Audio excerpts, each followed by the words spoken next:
Buenos días. Hoy en mi sesión me ha tocado el tema de anestesia neurocial en situaciones especiales y ahora, ¿qué hago? Pues bien, en la columna de la izquierda vemos lo que se pide y los temas que se debería tratar en esta sesión, pero como veis, pues si me centro en cada uno de ellos con detalle, pues no terminaríamos la sesión nunca. Entonces, lo que he intentado hacer son actualizaciones de los temas más relevantes, aunque en las diapositivas voy a dejar mucha más información y en el PDF igual, pero solo voy a mencionar las novedades o lo que a mi parecer me ha resultado más relevante, ¿vale?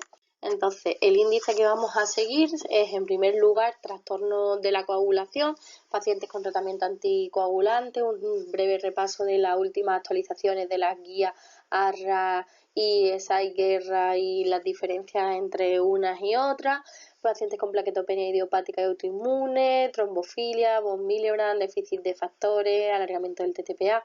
En segundo lugar veremos enfermedades neurológicas y por último otros trastornos como la cirrosis hepática avanzada con plaquetopenia, cirugías con alto riesgo hemorrágico y la paciente obstétrica con alteraciones, ¿vale? Pues bien, para empezar con los trastornos de la coagulación y los pacientes con tratamientos anticoagulantes y antiagregantes. Como todos sabemos, los principales riesgos de la anestesia neurocial, pues uno de ellos es el hematoma epidural, que cursa con daño neurológico permanente, con parálisis, pérdida de sensibilidad o disfunción autonómica. El riesgo se estima entre 2,14 de cada 100.000 y de ahí la necesidad constante de revisiones y en pacientes, sobre todo antiagregados y anticoagulados. Un breve resumen de lo que ahora más adelante voy a detallar es que las guías de la Sociedad Americana recomiendan un enfoque más conservador con interrupción prolongada de los nuevos anticoagulantes orales y control de sus niveles en ciertas circunstancias. Y por otro lado, voy a mencionar solo aquí el protocolo del ensayo PAUSE, que es la evaluación del uso perioperatorio anticoagulante en cirugía, que ofrece una estrategia más simplificada basada en la farmacocinética y sin controles rutinarios.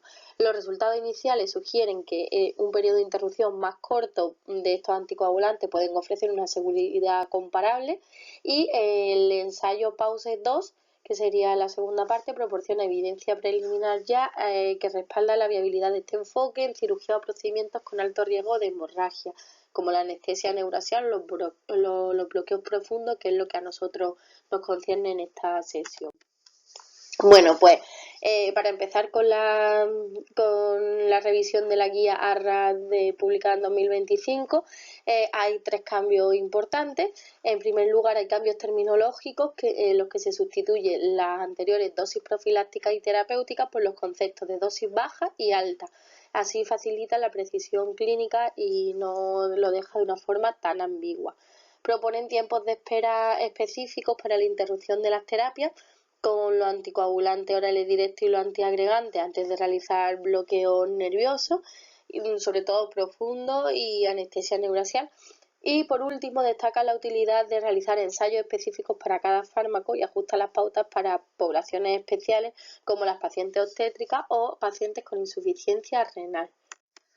Aquí os dejo una tabla para que se pueda consultar con tranquilidad y está también en el PDF de lo que consideraría la guía ARRA dosis bajas de los nuevos anticoagulantes orales, pues según la indicación que tenga y como vemos según en el caso del Rivaroxaban, según el filtrado glomerular del paciente, ya que se ve bastante influenciado por el mismo.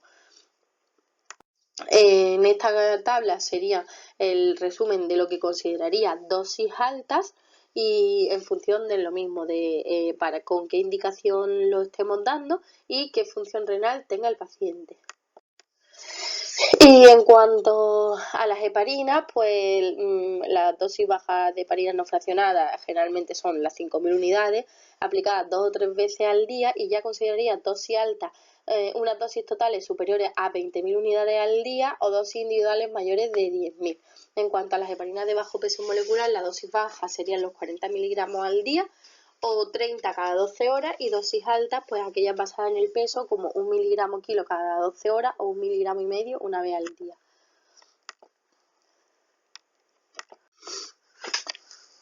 En cuanto a los tiempos de espera tras la suspensión de los tratamientos, pues depende directamente de si la dosis es baja, en los que recomienda esperar 2 vidas medias del fármaco, o alta, que recomiendan esperar 5 vidas medias del fármaco, así como la farmacología de cada medicamento y la función renal del paciente.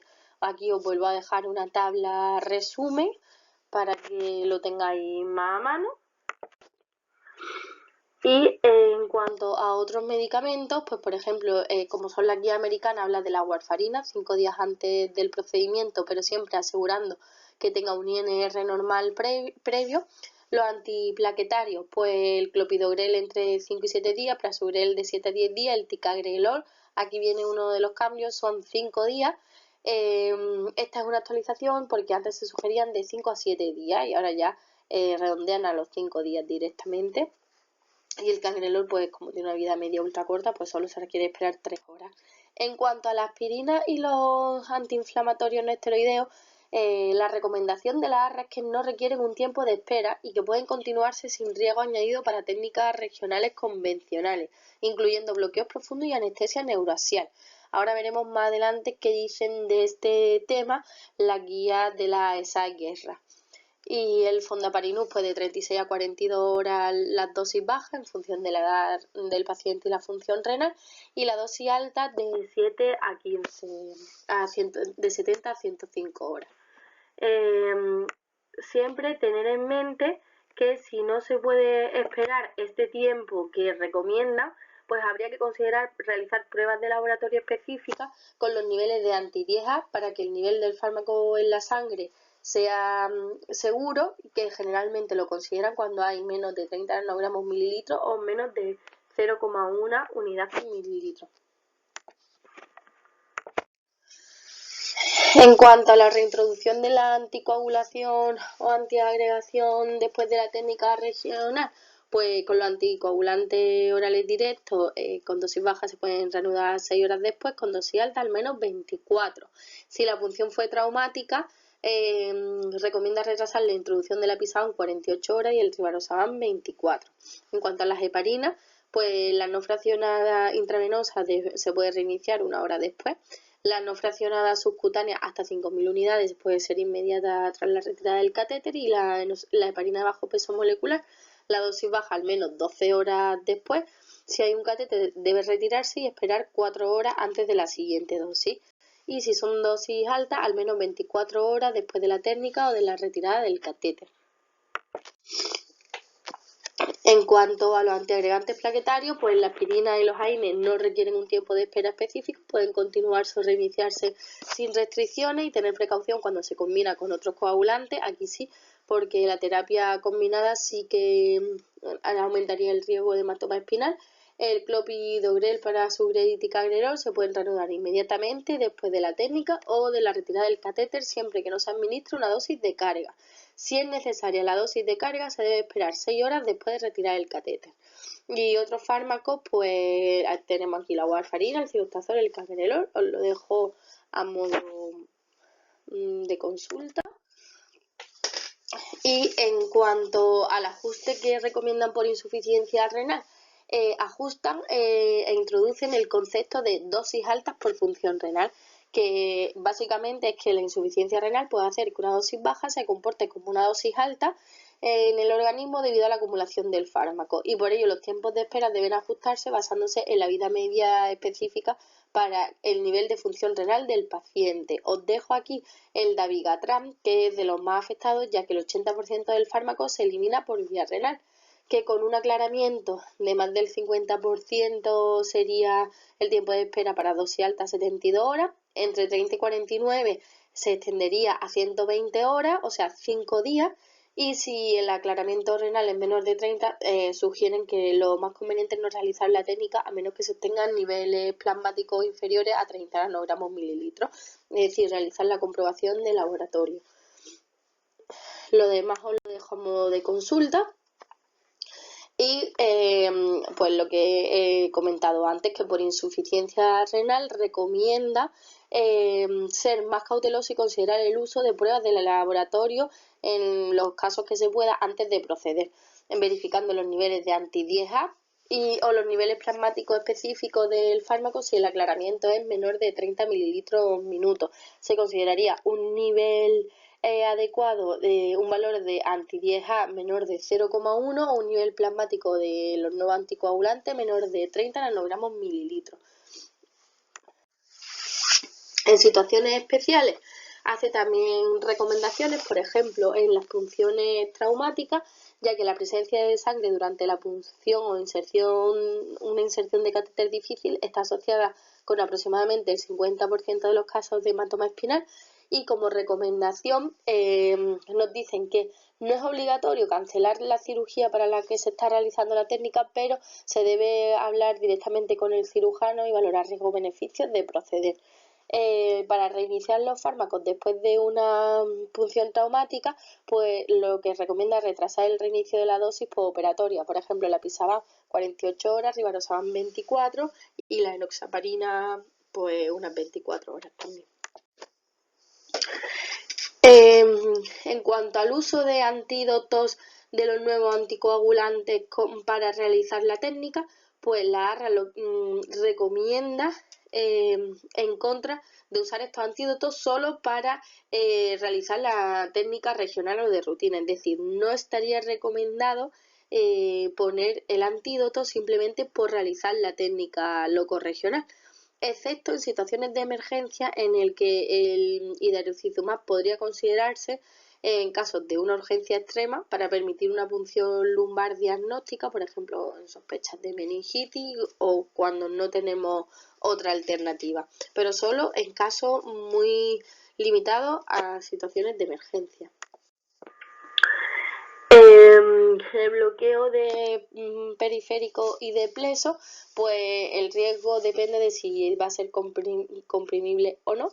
Los bloqueos profundos recomienda aplicar exactamente las mismas guías que para las técnicas neurasiales que hemos estado viendo previamente, y para los bloqueos superficiales, pues la decisión de realizar la técnica o retirar el catéter puede ser un poco más flexible, basándose en la compresibilidad del sitio y las consecuencias que pudiera tener un posible hematoma. También hablan de medicamentos herbales que muchos pacientes consumen, por ejemplo, ajo, ginkgo biloba, ginseng, que estos pueden afectar a la agregación plaquetaria, pero las guías no consideran necesario suspender estos suplementos de forma obligatoria, ya que por sí solos no elevan el riesgo a un nivel que pudiera interferir con la seguridad del bloqueo. Y ahora pasamos a las recomendaciones europeas de la ESAI-Guerra que se publicaron en 2022. El nivel de anticoagulación lo consideran que ya no depende solo de la cantidad de fármaco administrada, sino de factores del paciente como la función renal, el peso y la edad. Para los tiempos de suspensión del tratamiento de los nuevos anticoagulantes orales, el Dabigatran 48 horas para dosis baja y 72 para dosis alta, Rivaroxaban y Edoxaban 24 para dosis baja y 72 para dosis alta, y la Episaban 36 para dosis baja y 72 para dosis alta. La heparina de bajo peso molecular igual, 12 horas para dosis baja y 24 para dosis alta, y la heparina no fraccionada 4 horas para la dosis baja. Y ahora aquí es donde viene la principal diferencia con la ASRA americana, y es que en la aspirina las guías europeas consideran dosis baja menor de 200 y no es una contraindicación y no requieren tiempo de espera. En cambio, dosis de aspirina por encima de 200 se deben esperar de 3 a 7 días. Ahora más adelante veremos la comparativa entre una guía y otra, pero si recordáis, en las anteriores no ponía ninguna restricción a ninguna dosis de aspirina. Y para los inhibidores como el ticagrelor, copridol y pasugrel, os dejo los días en la diapositiva. Estas guías hacen bastante énfasis en la categorización de los bloqueos. Una de las aportaciones clave es dividir estas técnicas según su riesgo hemorrágico, pues los bloqueos de alto grado serían aquellas técnicas neurasiales y bloqueos profundos en los que resulta difícil comprimir. Esto ya se menciona en la ARRA, pero aquí los dejan de forma más explícita. Y en estos casos la retirada de la medicación es obligatoria. Y en los bloqueos de bajo riesgo, como técnicas superficiales y lugares comprimibles, pues para estas técnicas la interrupción de los antitrombóticos no es obligatoria y se puede realizar incluso con dosis altas tras un análisis exhaustivo del riesgo-beneficio. Los manejos de los catéteres con insuficiencia renal, pues en la insuficiencia renal severa, con un filtrado glomerular menor de 30, los tiempos de espera deben duplicarse o reducirse la dosis del fármaco a la mitad. Para la retirada de catéteres se deben respetar los mismos tiempos que los recomendados para la punción inicial. Y medicamentos que se mojan prohibidos con catéter, pues la guía europea recomienda no administrar antivitamina K ni nuevos anticoagulantes orales de acción directa o dosis alta de heparina de bajo peso molecular o heparina no fraccionada mientras haya un catéter neurasial colocado. En cuanto a la reintroducción del fármaco, pues la dosis baja se podrían reintroducir 6 horas después de la técnica y para dosis alta esperar al menos 24 horas. Las principales diferencias, como decía, de las recomendaciones en ambas guías, pues la más evidente que vemos claramente es el manejo de la aspirina. Las guías americanas no establecen ninguna restricción, como ya he comentado, para la aspirina, independientemente de la dosis, considerando que incluso dosis muy altas de 1,5 gramos, 2 gramos al día pueden tener un efecto paradójico que favorece la coagulación, por lo que no requieren tiempo de espera. Esto es por su actuación a nivel de las prostaglandinas, que la inhibiría, entonces contrarrestaría esa acción vasodilatadora que pudieran tener las prostaglandinas. Entonces, las guías europeas hacen una distinción clara, como acabo de mencionar, y recomiendan suspender la dosis alta entre 3 y 7 días antes de un bloqueo neurasial. Otra diferencia son los tiempos de espera para los antiagregantes como el clopidogrel, el clopidogrel y el ticagrelor, que se han homogeneizado los criterios, pero persiste una diferencia en el prasugrel. La ARRA recomienda esperar entre 7 y 10 días, mientras que las guías europeas establecen un tiempo fijo de 7 días. En el ticagrelor ambas han coincidido en fijar el tiempo de espera en 5 días, que ya mencioné antes que la ARRA lo redujo de 5 a 7, pues fijándolo en 5.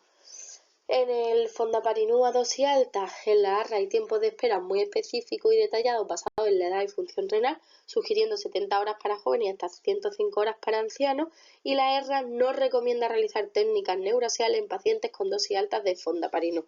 Si fuera inevitable, pues sugiere esperar unos 4 días y verificar previamente los niveles de laboratorio. En cuanto al uso de medicamentos con catéteres ya puestos in situ, pues las guías europeas tienden a ser más restrictivas sobre qué fármacos se pueden administrar mientras que el paciente tiene un catéter epidural. La ERRA establece explícitamente que los anticoagulantes orales directos, la warfarina y las dosis altas de heparina no deben administrarse mientras tengamos un catéter colocado, mientras que las guías americanas permiten el mantenimiento de catéteres con warfarina siempre que se haga controles del INR y con dosis bajas de heparina bajo vigilancia estrecha, aunque también desaconseja el uso de los nuevos anticoagulantes orales con catéteres colocados porque el riesgo aumentado de sangrado. Otra principal diferencia es la definición de los bloqueos de riesgo. La ERRA divide los bloqueos periféricos de forma muy clara en alto riesgo, profundo y no comprimible, y los de bajo riesgo, que son superficiales y comprimibles, permitiendo realizar técnicas las técnicas de estos últimos sin suspender la anticoagulación en ciertos casos. La ARRA utiliza un enfoque similar, pero advierte que para los bloqueos profundos se deben aplicar las mismas reglas que para la anestesia neurasial. En resumen, de todas las publicaciones de las últimas guías, de las últimas actualizaciones, pues que las guías americanas son más permisivas con la aspirina a cualquier dosis, mientras que la europea ofrece una clasificación más rígida de los tipos de bloqueo y son más estrictas con el manejo de fármacos potentes cuando hay catéteres presentes. Bueno, y tras mencionar un poco las actualizaciones sobre los pacientes con tratamiento anticoagulante y antitrombótico, pasamos a los pacientes con plaquetopenia idiopática y autoinmunes como la PTI. Aquí cobra gran importancia las recomendaciones del consenso de Delphi, ya que es el primer conjunto de recomendaciones para trastornos plaquetarios y defectos de la coagulación congénitos o adquiridos. Aborda trastornos de la hemostasia que no están cubiertos por la guía de anticoagulación clásica. Las fuentes bibliográficas más recientes no proporcionan un protocolo único de cifras plaquetarias, sino que ofrecen recomendaciones basadas más en el mecanismo de eliminación de las plaquetas y la disfunción de las plaquetas jóvenes durante la fase de recuperación, lo que se llama el fenómeno de la hiporreactividad en plaquetas jóvenes. Entonces, teniendo todo esto en cuenta, para pacientes con plaquetopenia idiopática que requieren técnicas neurasiales, pues un riesgo agravante sería esta presencia de trombocitopenia, es un factor de riesgo mayor para el desarrollo de hematomas espinales, y los umbrales generales, que aunque las guías suelen mencionar niveles de más de 100.000 plaquetas, eh, para realizar en pacientes que requieren anticoagulación simultánea, en los casos de la PTI pura, sin otros factores alterados, la decisión debe ser individualizada, considerando el riesgo de una anestesia general frente al riesgo del sangrado, y ahora veremos por qué la PTI tiene esta consideración, ¿vale? Y en cualquier caso, la vigilancia, muy importante, obligatorio realizar una monitorización neurológica frecuente cada 2 horas después de realizar la técnica para detectar signos de compresión medular independientemente del recuento inicial de plaquetas. En cuanto a la PTI, la conclusión más importante de la nueva bibliografía que hay sobre la PTI es que el número de plaquetas no es lo mismo que la función. Los pacientes con PTI suelen presentar recuentos plaquetarios bajos. La anestesia neurasial se consideraría segura si el recuento plaquetario es superior a 80.000 plaquetas, ya que en los recuentos plaquetarios persistentemente bajos parece ser menos problemático que la rápida disminución de los valores debido a otras enfermedades, debido a que a menudo se acompañan de disfunción plaquetaria o coagulopatía. Señalan tener especial precaución durante la fase de recuperación del recuento plaquetario, ya que esas plaquetas nuevas son funcionalmente inmaduras y menos capaces de detener un sangrado. Se recomienda medir la fracción de plaquetas reticuladas o inmaduras mediante analizadores automáticos para entender cómo está siendo la dinámica de producción de plaquetas del paciente, y en centros especializados en los que se dispone de la técnica medir la desialización plaquetaria, que sería la pérdida del ácido siálico en la destrucción de las plaquetas mediante citrometría de flujo con lectina como la RCA1. En la alternativa a casos refractarios, cuando la plaquetopenia es muy severa y no responde a los tratamientos iniciales con corticoides o inmunoglobulina, se habla del recambio plasmático, aunque se describe principalmente para casos autoinmunes asociados a fármacos como la trombocitopenia inducida por heparina. Se recomienda considerar el recambio plasmático si existen anticuerpos patogénicos persistentes que impiden la recuperación plaquetaria en cualquier origen de la plaquetopenia que presenta el paciente, sea cual sea la causa. Otro trastorno bastante común que nos podemos encontrar en el día a día sería la hemofilia A y B. Las recomendaciones en cuanto a esto, pues igual, son un procedimiento de alto riesgo, las técnicas neurasiales. La recomendación general es que en pacientes con hemofilia A y B no deben realizarse estas técnicas a menos que la coagulopatía esté completamente corregida. Muy importante comprobar la normalización de factores antes de proceder con la punción o la retirada del catéter. Es indispensable hacer un recuento de factores y asegurar que los niveles de actividad sean suficientes para hacer una hemostasia normal. Las fuentes indican que un nivel de actividad del 40% suele ser adecuado para una hemostasia casi normal en situaciones estándar. Y muy importante individualizar el riesgo-beneficio de cada paciente. Si el riesgo de sangrado es excesivo, se deben priorizar alternativas como la anestesia general o bloqueos superficiales en sitios comprimidos. En estos casos recomiendan tratamiento hemostático proactivo, es decir, administrando concentrados de factores, de factor 8 para la hemofilia y factor 9 para la B, antes de realizar la técnica. En las punciones traumáticas, si se presenta sangre durante la punción, pues retrasar cualquier administración de fármaco antitrombótico y extremar la vigilancia. Y el monitoreo neurológico obligatorio después de realizar la técnica de estos pacientes, vigilancia por personal entrenado durante al menos 24-48 horas. Los retiradas del catéter deben hacerse únicamente cuando los factores del factor estén en rangos de seguridad y nunca si tenemos anticoagulación terapéutica añadida.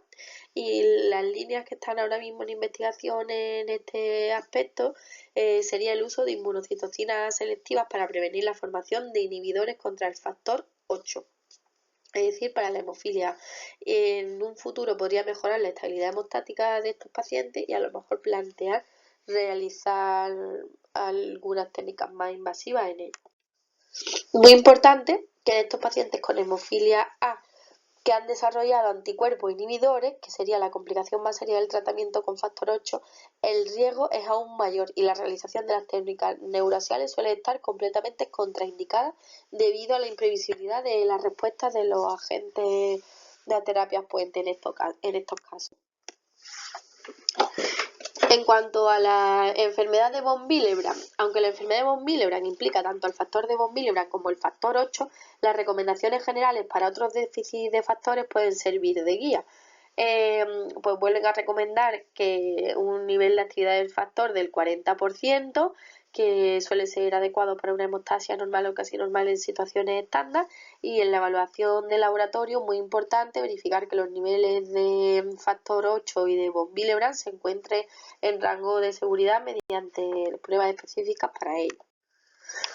Consideraciones según el tipo de enfermedad de von Willebrand. La tipo 2B hay que tener especial precaución, ya que este subtipo se asocia con trombocitopenia y la deshialización plaquetaria por destrucción, lo que aumenta significativamente el riesgo de sangrado. En cuanto al uso de la desmopresina, en pacientes que responden a la desmopresina puede utilizarse para elevar los niveles de factor, aunque su efecto debe ser confirmado siempre antes del procedimiento. No vale con administrarla y acto seguido realizar la técnica. La única excepción podrían ser las pacientes obstétricas con enfermedad de von Willebrand tipo 1, ya que la coagulación suele normalizarse al final del embarazo. En estas pacientes la anestesia neurasial suele poder realizarse sin necesidad de suplementación de factores de la coagulación. En cuanto a el resto de déficit de factores, trastornos raros y genotipos heterocigóticos, pues lo mismo, seguir la regla del 40% para la mayoría de los factores de la coagulación, comprobar siempre la normalización obligatoria de la función hemostática antes de hacer cualquier técnica o retirar cualquier catéter. Tradicionalmente se pensaba que los portadores heterocigóticos para deficiencias raras de factores eran asintomáticos y que tenían fenotipos muy leves. Sin embargo, la evidencia lo que muestra es que tienen un riesgo clínico relevante, que la mayoría de las personas con genotipos heterocigóticos experimentan síntomas de sangrado espontáneo y sangrados postoperatorios comparables a los de los pacientes con genotipos bialélicos y que el tratamiento periprocedimiento pues se recomienda igual un enfoque proactivo con tratamiento hemostático periprocedimiento, ya que la omisión de este tratamiento se asocia con hemorragia postoperatoria de forma directa. Aquí os dejo un resumen del manejo específico por factores. Básicamente es intentar en la mayoría que la coagulación esté lo más normalizada posible y investigar la historia clínica del paciente, historial de sangrado, de hematomas espontáneos, hacer un compendio un poco de todo, las pruebas de laboratorio y la historia clínica del paciente. Esta conjunción habría que hacerla porque tener la limitación de los niveles del factor, ya que por sí solos son predictores insuficientes de los síntomas de sangrado, porque en estos pacientes hay muchos factores genéticos adicionales y los factores ambientales también juegan un papel crucial en el desarrollo de hemorragia y hematomas.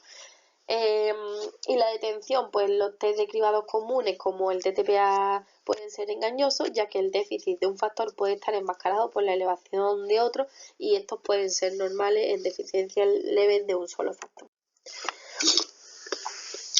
Por último, el último trastorno que vamos a ver de la coagulación es el alargamiento crónico del TTPA y la presencia de anticoagulante lúpico.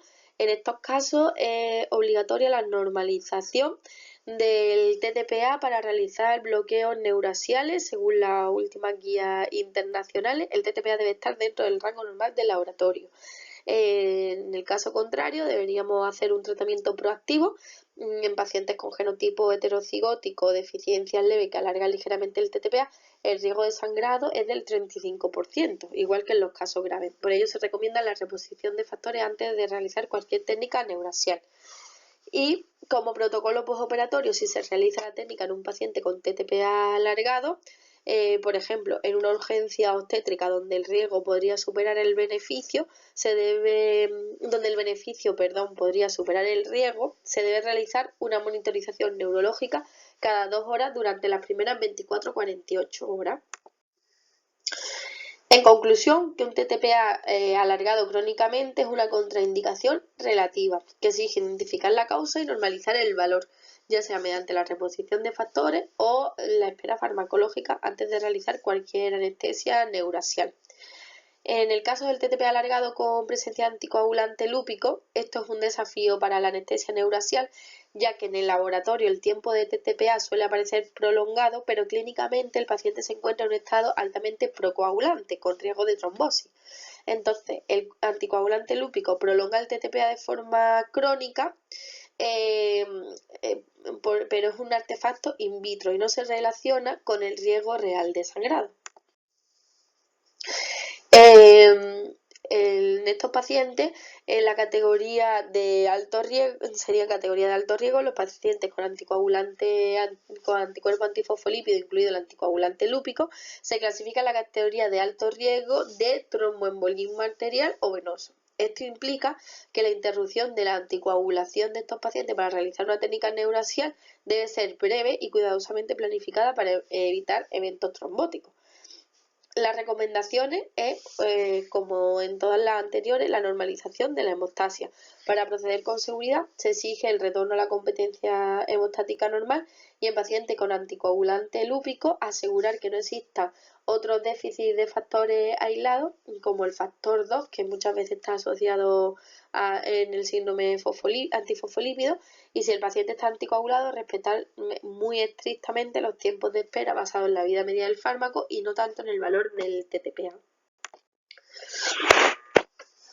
Pasamos al segundo bloque, que serían las enfermedades neurológicas. En primer lugar, mencionar la esclerosis múltiple, ya que la interacción entre la anestesia neurasial y la esclerosis múltiple es bastante compleja y no se comprende completamente. Los pacientes con esclerosis múltiple ya presentan vías neuronales comprometidas y la introducción de anestésicos locales podría, en teoría, empeorar la desmilinización o desencadenar nuevos déficits neurológicos.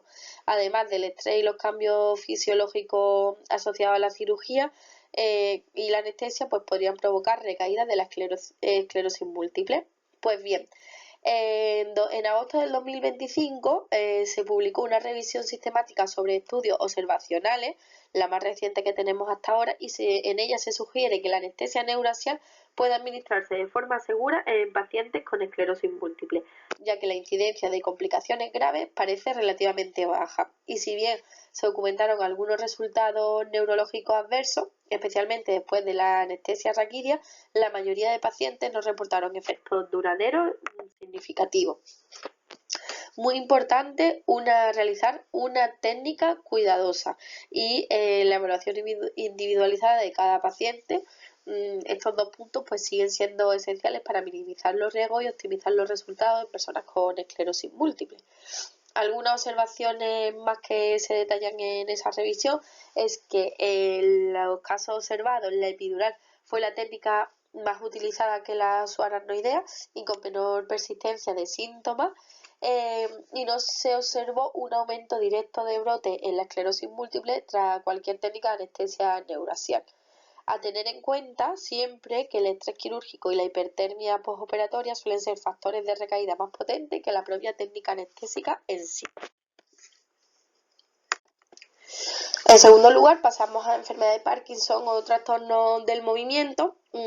Siempre existe preocupación de que la anestesia neurasial pueda ocultar o alterar la evaluación perioperatoria del estado neurológico. La literatura específica sobre el Parkinson y la anestesia neurasial es escasa y está basada principalmente en casos y series pequeñas. Con la anestesia raquídea, a diferencia de la anestesia general, al evitar los relajantes musculares y los opioides, la exacerbación no se enmascara debido a la relajación muscular y los síntomas neurológicos pueden identificarse clínicamente. Además, los efectos conocidos de la anestesia raquídea, como la supresión del estrés quirúrgico, el alivio del dolor postoperatorio y la movilización temprana, pueden ser beneficiosos en estos pacientes con enfermedad de Parkinson. Por lo tanto, las recomendaciones en todos los casos son priorizar la continuidad de la medicación antiparkinsoniana y valorar riesgos clínicos globales más que un rechazo rutinario de las técnicas neurasiales. Pacientes ya van por ir avanzando en las enfermedades neurológicas. Tenemos los pacientes con malformaciones estructurales como Arnold-Chiari y siringomielia, que con frecuencia van asociados. En la formación de Arnold-Chiari tipo 1, el principal riesgo de la punción raquídea es la herniación amigdalina debido al gradiente de presión que se genera si hay alguna fuga de líquido cefalorraquídeo. No existe una contraindicación absoluta de la anestesia neurasial en la malformación de Chiari tipo 1 si no hay hipertensión intracraneal significativa y en casos seleccionados se han reportado técnicas espinales y epidurales sin deterioro neurológico. En todos los casos, la epidural se prefiere, pero extremando la precaución para evitar la punción dural accidental, ¿vale? Por el tema de que con la epidural, en teoría, pues no manipularíamos la dura y no debería haber fuga de líquido cefalorraquídeo. Muchos pacientes con Arnold-Chiari, como he mencionado previamente, asocian siringomielia y en estos casos pues existe un riesgo teórico de que se expanda la cavidad de la siringe por cambios de presión o inyección de volumen de anestésico local en el espacio epidural. Como recomendaciones generales, igual, valorar siempre técnicas de neuroimagen reciente, descartar hipertensión intracraneal, siempre que se pueda consultar con neurocirugía y si se procede utilizar técnicas con mínima manipulación dural, evitando los cambios bruscos de presión en el líquido cefalorraquídeo. Posteriormente a todo esto, una monitorización estrecha, sobre todo las primeras 24 o 48 horas. Y en cuanto al Arnold-Chiari tipo 2 y tipo 3, existen publicaciones que no se centran específicamente en la anestesia raquídea, sino en el manejo anestésico en general o aspectos perioperatorios a tener en cuenta, debido a que esta variante involucra un higroma funcional de médula y de tronco encefálico, hidrocefalia asociada y frecuencia de mielomeningoceles, lo que ha limitado el uso de la anestesia neurasial en estos pacientes por el riesgo de cambio en la dinámica del líquido cefalorraquídeo y daño medular. Así que de estos pacientes no tenemos nada en cuanto a anestesia raquídea. El Guillain-Barré y las polineuropatías periféricas. Pues en la enfermedad de Guillain-Barré existe una contraindicación relativa en la fase aguda por el hecho de la inestabilidad autonómica que presentan estos pacientes con riesgo de colapso cardiovascular severo. Y si tuviéramos que utilizar la alternativa a la anestesia raquídea, con la anestesia general, habría un riesgo incrementado de hiperpotasemia en el caso de utilizar la succinilcolina. En cuanto a los pacientes que se encuentran en fase de recuperación de un Guillain-Barré, pues el riesgo está en la activación de la respuesta inmune. De nuevo, la evidencia específica es limitada, pero revisiones generales en pacientes con enfermedad neurológica preexistente sugieren que las técnicas regionales, incluida la anestesia neurasial, no se han asociado con empeoramiento neurológico. Los pacientes con Guillain-Barré activo, como he mencionado anteriormente, en los que se les realiza una técnica neurasial, tenemos que estar muy pendientes de la respuesta cardiovascular, ya que tienen disfunción autonómica muy marcada y la anestesia neurasial pues, puede condicionar una respuesta más extrema en estos pacientes. Y por último, para terminar con las enfermedades neurológicas, tenemos la metástasis vertebral y la espalda instrumentalizada. La cirugía de columna, pues al final es una cirugía que cada vez es más frecuente. La distorsión de los puntos de referencia anatómicos por el tejido cicatricial de la cirugía, la fibrosis epidural es una de las cosas que nos va a dificultar la punción. Y si se ha resecado el ligamento amarillo, pues una técnica de pérdida de resistencia en el nivel quirúrgico que se ha operado, pues no será fiable. Muy importante cuando tenemos que realizar una técnica neurasial en espaldas instrumentalizadas, buscar documentación quirúrgica y radiológica para estudiar bien la localización de un espacio distinto al sitio quirúrgico y, si es posible, ayudar a la inserción exitosa del catéter y la propagación adecuada del anestésico local. La anestesia neurasial en estos pacientes es un desafío técnico, pero una alternativa factible y segura. Aunque la presencia de material de fijación dificulta la localización anatómica mediante palpación, pero hay descritos casos exitosos utilizando técnicas de imagen, sobre todo la ecografía, para identificar qué niveles son viables. Como ideas claves de una publicación recientemente publicada en 2024 para pacientes con anatomía compleja, pues tenemos que en primer lugar las apófisis espinosas poco palpables, los espacios interespinosos estrechos pueden dificultar el abordaje medial. Entonces, un abordaje para espinal en estos casos puede aumentar la tasa de éxito y reducir las complicaciones. La ecografía, como ya he mencionado, previa al procedimiento facilita tanto el abordaje en la línea media como para espinal, y la anestesia neurasial guiada por ecografía en tiempo real es factible, pero requiere de técnicas avanzadas de imagen y de punción, que no están disponibles en todos los centros. Y por último, tener en cuenta que el espacio interlaminar entre L5 y S1 es el más amplio y a menudo permanece permeable en las enfermedades espinales, para tener locomoción en el caso de que el resto de niveles pues se nos complique la técnica. En cuanto a las metástasis vertebrales, pues la evidencia directa es bastante escasa y mayoritariamente se basa en reportes de casos y consideraciones clínicas más que en ensayos controlados. Los autores advierten que inyecciones intrathecales y epidurales en pacientes con metástasis que invadan el canal vertebral pueden causar paraplegia si hay compresión medular, y para ello es muy importante, para intentar descartar que el paciente tenga el canal invadido, pues es muy importante excluir el dolor dorsal previo y la evaluación clínica antes de realizar cualquier técnica neurasial. Por último, y ya para ir terminando, los otros trastornos en los que estaría la anestesia neurasial un poco en duda, pues sería en primer lugar la cirrosis hepática avanzada. En la cirrosis hepática se altera la síntesis de casi todos los factores. El manejo del paciente con cirrosis avanzada que ya presenta plaquetopenia severa es particularmente complejo, ya que la enfermedad hepática genera un estado de hemostasia rebalanceada en la que se altera el equilibrio de la hemostasia, que puede ser tanto procoagulante como prohemorrágico. Estos pacientes suelen tener hiporreactividad al colágeno. En ellos no solo disminuye el número de plaquetas por secuestro esplénico y la menor síntesis de trombopoyetina, sino que la función también se ve afectada, sobre todo en la agregación plaquetaria inducida por el colágeno, que está bastante reducida en estos pacientes. También vemos en ello el posible defecto de maduración de las plaquetas, al igual que en otros modelos de trombocitopenia como mencionaba anteriormente. El paciente con enfermedad hepática podría presentar un defecto funcional del receptor de la glicoproteína 4, lo que explicaría por qué el tiempo de sangrado puede ser prolongado, incluso con recuentos plaquetarios que parecen normales. Aquí tenemos una ambivalencia, ya que por una parte presentan resistencia a ciertos anticoagulantes orales de acción directa como el apisaban, edosaban y rivaroxaban, y por otro lado presentan mayor sensibilidad al dabigatran, según lo que parece ser que se ha visto en algunos estudios. Entonces, en este caso, pues en pacientes anticoagulados con dabigatran habría que disminuir dosis o tener aún mayor precaución con ello. Por ello es muy importante lo que hablamos, la personalización de la dosis y no dar una dosis única para todo, sino adaptar las dosis individualmente y realizar una monitorización terapéutica de los fármacos en esta población.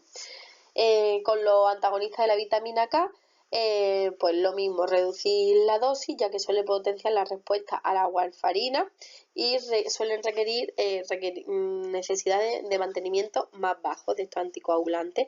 Y con la heparina, pues hay riesgo de sobredosis, porque aunque son la primera opción tradicional, pues existe el riesgo de anticoagulación exagerada. En estos pacientes también podemos tener falsos niveles de laboratorio, ya que la baja síntesis de antitrombina en la cirrosis puede causar niveles de anti-10A falsamente bajos y podría llevar al médico a aumentar la dosis erróneamente, provocando así una sobredosis inadvertida.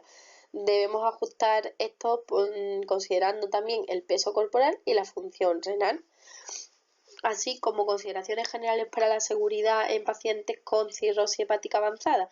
Pues evaluar el riesgo antes de cualquier procedimiento de alto riesgo hemorrágico, realizar un análisis del riesgo-beneficio, ya que la clasificación Child-Pugh por sí sola no siempre refleja con exactitud el estado real de la coagulación del paciente. Si el paciente requiere anticoagulación simultánea, las guías sugieren asegurar un recuento mayor de 100.000 plaquetas para minimizar el riesgo de hematoma espinal. La monitorización sugerida, pues verificar los niveles plasmáticos del fármaco o la actividad anti-10A para asegurar que el fármaco anticoagulante haya desaparecido antes de realizar bloqueos nerviosos, buscando los niveles ya mencionados previamente, y aunque no hay un nivel totalmente seguro o validado, las guías europeas sugieren que un INR cercano a 1,1 sería el objetivo ideal para procedimientos neurociales. Si el INR es menor de 1,5, se puede proceder solo tras un análisis minucioso del riesgo-beneficio, donde en casos donde evitar la anestesia general sea de vital importancia. Y como ya he dicho previamente, tener actualizado el recuento de plaquetas en estos pacientes. La alternativa a la anestesia o analgesia neurasial en la cirrosis, pues sería en cuanto a anestesia, pues la anestesia general. La alternativa más directa cuando el beneficio no supera al riesgo. Para técnicas analgésicas, pues los bloqueos periféricos superficiales que sean en sitios comprimibles por encima de aquellos bloqueos periféricos más profundos.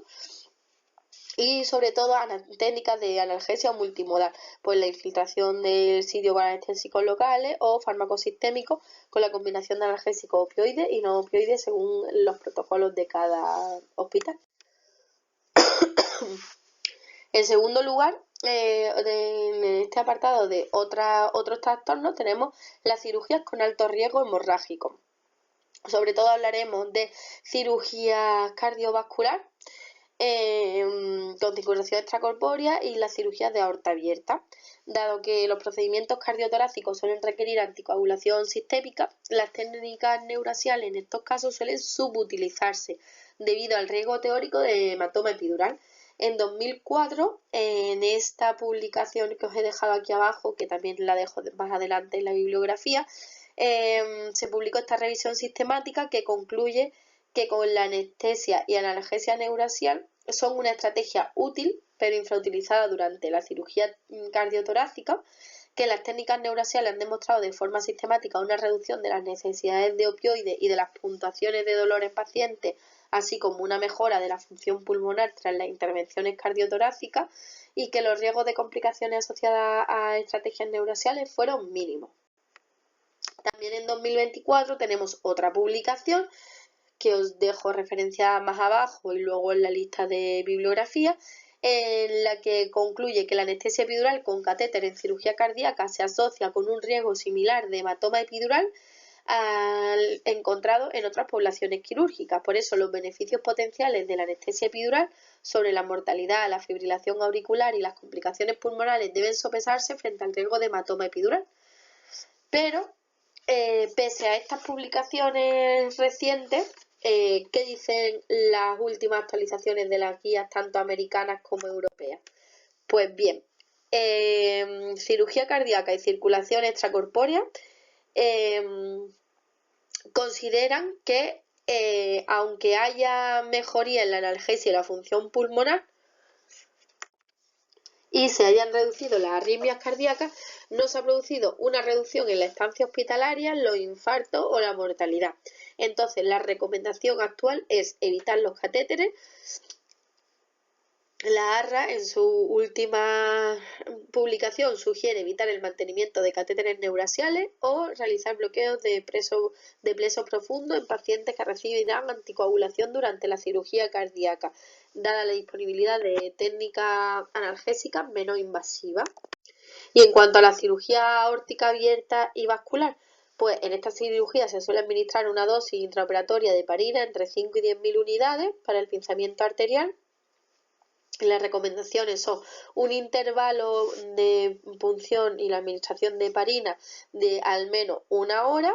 En cuanto a la retirada del catéter, se debe retirar únicamente cuando el efecto de la heparina haya desaparecido y esperar entre 4 y 6 horas tras la última dosis administrada de heparina. En estos casos es imperativo confirmar que el perfil de coagulación haya vuelto a la normalidad previo a la retirada del catéter. Y en el caso de que se requiera reparinización, se debe esperar al menos una hora antes de administrar la siguiente dosis tras la retirada del catéter.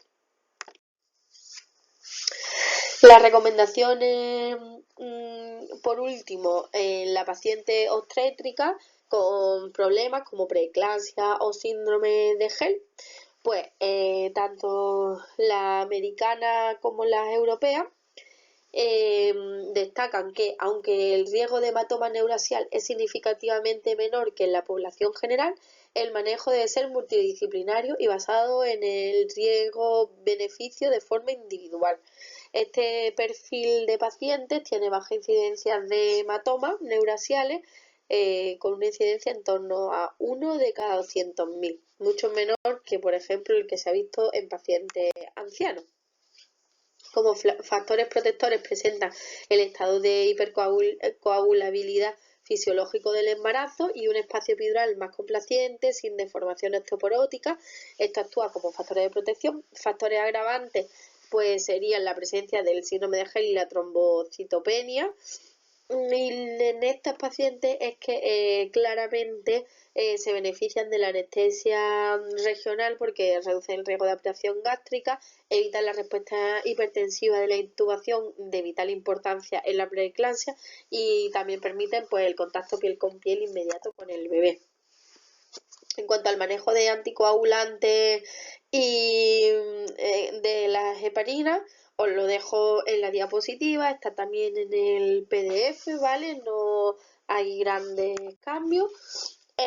Mencionar la regla de excepción en urgencias, que en caso de extrema urgencia, donde haya sufrimiento fetal agudo o una vía aérea difícil conocida y el riesgo de la anestesia general supera el riesgo de un hematoma, las guías permiten realizar excepciones de los tiempos tradicionales, valorando siempre el riesgo-beneficio. Esto debería ser una decisión multidisciplinaria discutida con el equipo de hematólogos, ginecólogos y anestesiólogos que estén atendiendo a la paciente, y como en todas las circunstancias en las que pueda haber un leve incremento del riesgo, pues se debería hacer una vigilancia estrecha postoperatoria con monitorización neurológica cada 2 horas durante las primeras 24 o 48 horas. En cuanto a la plaquetopenia que pueden presentar estas pacientes con preeclampsia, síndrome de Gel, los valores de recuento más aceptados están entre 75 y 100.000 plaquetas. Os dejo aquí una tabla resumen de cada sociedad, el umbral que recomiendan, pero siempre, más que el número de plaquetas, es hacer una evaluación cuidadosa de la coagulación y la tendencia que han seguido esas plaquetas, más que el número exacto de plaquetas en sí. En el síndrome de Gel, con una trombocitopenia grave, menos de 50.000 plaquetas, pues sí que se mojan en que las técnicas neurasiales no se recomiendan sin que previamente se haya una clara normalización de la coagulación y de las plaquetas. Y lo mismo, siempre manejo multidisciplinar y considerar la anestesia general en estos pacientes con estrategias para mitigar la respuesta hipertensiva. En el síndrome de Gel avanzado, el ROTEM o el TEF serían hoy en día el gol estándar para decidir en ese momento, en esos casos limítrofes, ya que evalúan la calidad del coágulo y no solo el número de plaquetas. Así que es lo que recomiendan en los sitios en los que esté disponible. Y para las pacientes embarazadas en las que la analgesia neurasial esté contraindicado en el trabajo del parto, pues sugieren, por ejemplo, alternativas de analgesia sistémica como el uso del remifentanilo mediante una bomba de PCA para el trabajo de parto. Aquí os dejo la bibliografía de todo lo que he ido comentando por si queréis echarle un vistazo. He intentado que las fuentes sean lo más actualizadas posible. Y como os digo, en el PDF está todo mucho más detallado, pero es que si no la sesión sería interminable. Aún así, pues muchas gracias y espero que os haya servido.